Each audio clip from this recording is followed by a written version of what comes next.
I work with African Network for Environment and Economic Justice and Niche in Nigeria, and I'm the chair of Reality of Aid Africa, based here in Nairobi.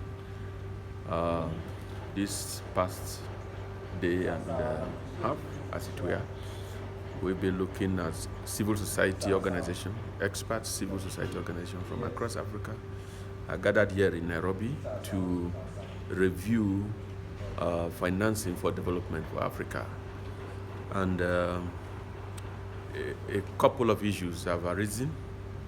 One of them is the Overseas Development Assistance, ODA, that African countries have been depending on for well over 50 years now. Yeah, and we can recall clearly that Africa has received over $1 trillion, yeah, in the past 50 years, to finance development. Yet Africa is still buffeted, by issues of extreme poverty and underdevelopment. And that for us is a huge source of concern. And then how do we go around this? So that's why we are gathered here to think through what the issues are, what are the sources of financing for Africa governments and our people, and then how again what other efforts can be put on ground to perhaps reduce, if not eliminate, the dependence on aid by African countries. Just one quick question. Yeah. We talk about Africa being a vast continent with minerals. And why are we still lacking behind in terms of development that we are forced to seek aid from outside? Can't we convert our own minerals to benefit our development agendas? Yeah, in Africa appears to be one country that is so unfortunate with the colonial syndrome that is still almost being felt in almost all parts of Africa. The kind of aid that African governments, take on our behalf has some economic and political interests of the donors, in consideration. A whole lot of the multinational companies that you find around Africa also have the backing of their home governments, to operate in our countries. So much of what we see is that they take away the raw materials from Africa and they go and process them, in Europe, Americas, and now Asia, China, the BRICS country. They are all coming now to struggle for Africa. So that is also partly because African leaders over the years have not been responsible in terms of, harnessing our resources, for the good of our people. We find a situation where much of what multinational companies come to do is to take away the raw materials.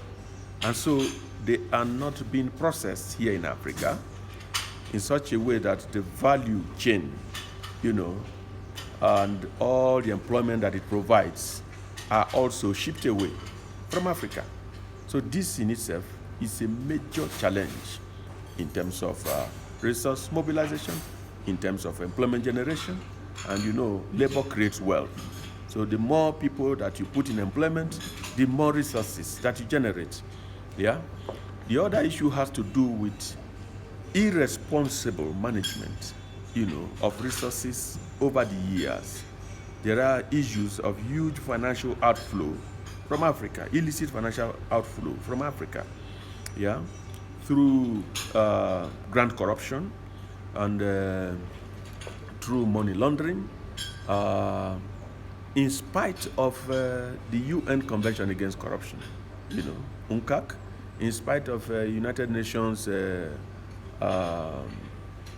UNODC, rules in place.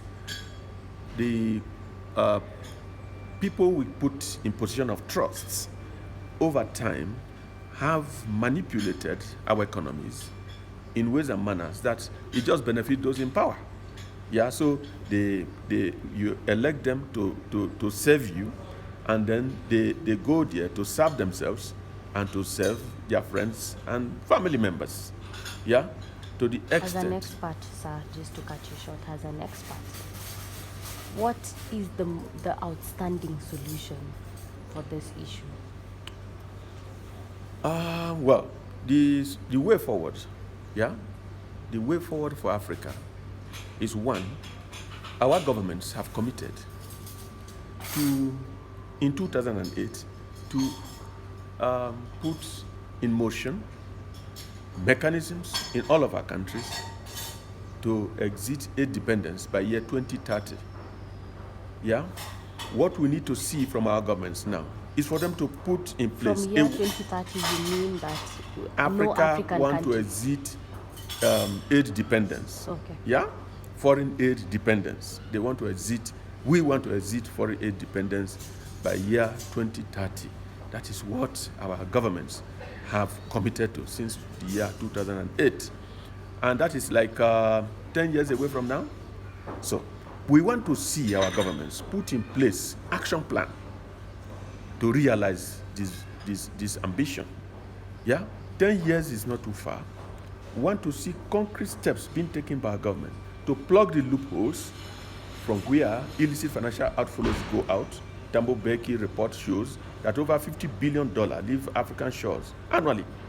Yeah? So that in itself must be plugged. Those illicit financial flows must be stopped and those resources kept in here. And then again, we want to see African leaders, our governments, intensify efforts at domestic resource mobilization to finance development. This idea of going cap in hand to Europe and America to look for development aid must stop by our own commitment of 2030. Yeah? We need to look inwards. The big people in Africa don't pay tax. The rich don't pay tax. It's just the middle class people, the small people that pay tax in Africa. But in Europe, in developed society, it is not so. The rich, they pay tax. If you want to acquire the whole community, the whole locality, you have to pay tax for that. And so that in itself will even deter you from making such primitive acquisition in the first place. Because when you know the amount of tax you're going to pay on that, you will not go that way. The other is to see that, the multinational companies that come to operate in Africa operate in ways and manners that are consistent with transparency and accountability, in line with our own laws of our land. We find a situation where there is collusion between our governments and the multinational companies that are operating here, such that they even provide them security to even be involved in human rights violations in Africa. Yeah? We have the BRICS, China, they are operating in all parts of Africa. Yeah? Building roads, building railways all around Africa. And some of those projects, they are being operated in ways and manners that are opaque. Citizens do not have access, for instance, to information relating to the agreements reached on our behalf for such projects to be executed. And then in terms of how those companies operate, there are issues of rights violations. Right? There are issues of poor labor, contracts with Nigerians working in those companies. Yeah? Poor remuneration of Nigerians working in those companies, and so on and so forth. The list is endless. So our governments, Thank you so much, sir. That was a very insightful. I'll take your details. You have a card.